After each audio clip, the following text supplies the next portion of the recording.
Some alternatives to the low back extension are very simple. Again, it depends where you are, if you're a beginner, if you're advanced, whatever it may be, with regards to alternatives that you can do.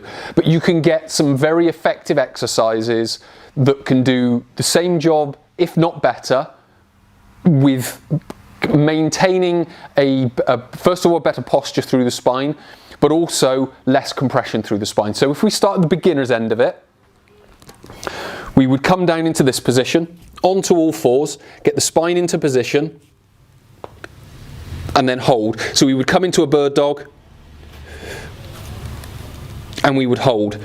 Now, why is a bird dog a more effective, or why would I think a bird dog is a more effective exercise? With regards to the back extension, that will tend to isolate certain muscles and concentrate a lot of pressure in certain muscles. What the bird dog does is it spreads it out a lot more. Now, we have to look at the lower back as one part within a bigger system. So if we can work the bigger system, then we're going to have a much healthier back, rather than concentrating all the pressure in the lower back. Because with the bird dog, what we get is when we lift this arm, we get the lats working. When we lift this leg, we get the glutes working. And then in between the glutes and the lats is something called the thoracolumbar fascia. Now, that is a fascia that essentially goes across the lower back and joins the lats and the glutes together.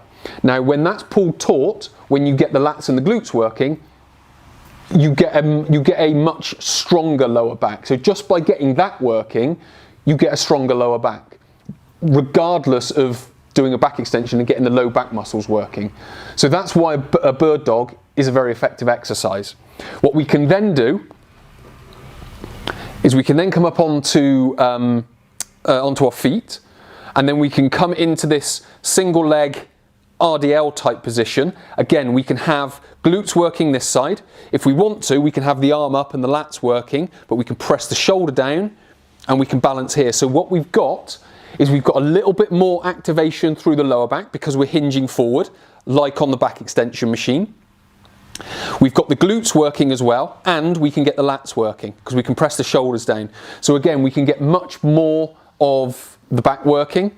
We can get the diagonal part to it working, going across the lower back. So again, we can reduce the compression. So there are lots of different alternatives that we can put in place that are going to be more effective than the back extension machine. When we're talking about adding weight, we could go into an RDL. We could go into a good morning where we have a bar across the back, and then we come forward, and then we lift up. We're maintaining posture of the spine, we're hinging at the hip, we're activating glutes, we're activating abdominal wall, we're activating lats. So that's just 3 examples, or maybe 4 examples of some alternatives that are going to be better than the lower back, the low back extension. So again, we need to think about what do we want it for, why are we doing it, what's the condition of our lower back, and what are any potential alternatives that could do the same job. So when you go about thinking about, do I need a back extension, start thinking about it in that way of what it is you need, what condition are you in, and what are some potential alternatives.